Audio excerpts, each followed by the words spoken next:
ചോറിൻ്റെ കൂടെ കഴിക്കാൻ പറ്റിയ നല്ലൊരു പച്ചക്കറി ഐറ്റമായിട്ടാണ് ഇന്ന് ഞാൻ വന്നിട്ടുള്ളത്. നമുക്ക് റെസിപ്പി കണ്ടു നോക്കാം. ഈ വീഡിയോ മുഴുവൻ കാണാനായിട്ട് മറക്കരുത്, കാരണം ഏറ്റവും അവസാനം വരെ ചില ഇൻഗ്രീഡിയൻസ് നമ്മൾ ചേർക്കുന്നുണ്ട്. അപ്പോൾ അത് മിസ്സായി പോകാണ്ടിരിക്കാൻ വേണ്ടിയിട്ടാണ്. പാനിലോട്ട് ആവശ്യത്തിന് വെളിച്ചെണ്ണ ഒഴിച്ചു കൊടുത്തിട്ടുണ്ട്. ഞാനിവിടെ 6 ചുവന്നുള്ളിയും ഒരു ചെറിയ കഷ്ണം വെളുത്തുള്ളിയും ചെറുതായിട്ടൊന്ന് ചതച്ചെടുത്തിട്ടുണ്ട്. ഇതിൻ്റെ കൂടെ ആവശ്യത്തിന് കറിവേപ്പിലയും കൂടെ ചേർത്ത് കൊടുക്കാം. 1/4 ടീസ്പൂൺ മഞ്ഞൾപ്പൊടിയും കൂടെ ചേർത്ത് കൊടുക്കാം. ഇനി നമുക്ക് തീ കുറച്ച് വെക്കാം കേട്ടോ.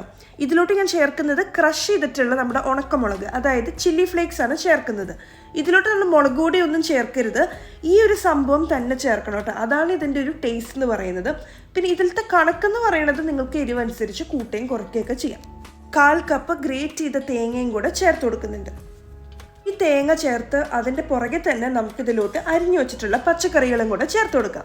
ഞാനിവിടെ എടുത്തിട്ടുള്ളത് 4 മീഡിയം സൈസ് ബ്രിഞ്ചാൾ ചെറുതാക്കി അരിഞ്ഞതും, അതുപോലെ തന്നെ ഉരുളക്കിഴങ്ങ് ഒരു 2 മീഡിയം സൈസ് അതും ചെറുതാക്കി അരിഞ്ഞതാണ്.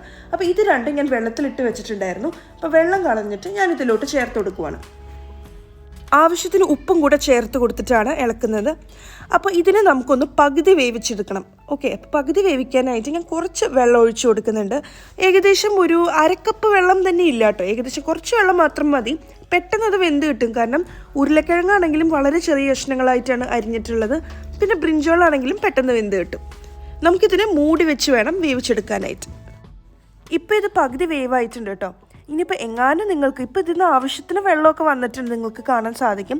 എങ്ങാനും വെള്ളം കുറവ് തോന്നുവാണെങ്കിൽ കുറച്ചും കൂടെ നേരിയ ചൂടുവെള്ളം ഒഴിച്ചു കൊടുത്ത് ഒന്ന് മിക്സ് ചെയ്തെടുത്താലും മതി. ഇനി നമുക്കിതിലോട്ട് ഒരു മീഡിയം സൈസ് സവോള ചെറുതാക്കി അരിഞ്ഞത് അത് നമുക്ക് ചേർത്ത് കൊടുത്ത് ഒന്ന് മിക്സ് ചെയ്തെടുക്കാം. എന്നിട്ട് അത് വീണ്ടും മൂടി വെച്ചിട്ട് ഫുള്ളും അത് വേകാൻ വേണ്ടി വെയിറ്റ് ചെയ്യാം. അപ്പോൾ ഈ ഒരു സവോള ഈ ഒരു സ്റ്റേജിൽ ചേർക്കുമ്പം ഈ കറിക്കൊരു പ്രത്യേക ടേസ്റ്റാണ് കേട്ടോ. മൂടി വെച്ച് ഇതിനെ ബാക്കിയും കൂടെ വേവിച്ചെടുക്കാം. ഇത്രയേ ഉള്ളൂ. അപ്പോൾ വെന്ത് കഴിഞ്ഞിട്ടും വെള്ളത്തിൻ്റെ അംശം കൂടുതൽ തോന്നുവാണെങ്കിൽ തുറന്നു വെച്ച് വെള്ളം വറ്റിച്ചെടുക്കാവുന്നതാണ്. അപ്പോൾ വളരെ ടേസ്റ്റി ആയിട്ടുള്ള ബ്രിഞ്ചോളും പൊട്ടറ്റോ കറി ഇവിടെ റെഡി ആയിട്ടുണ്ട്.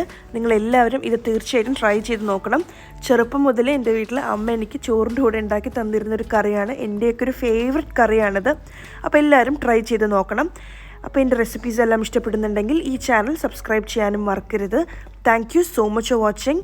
ബൈ.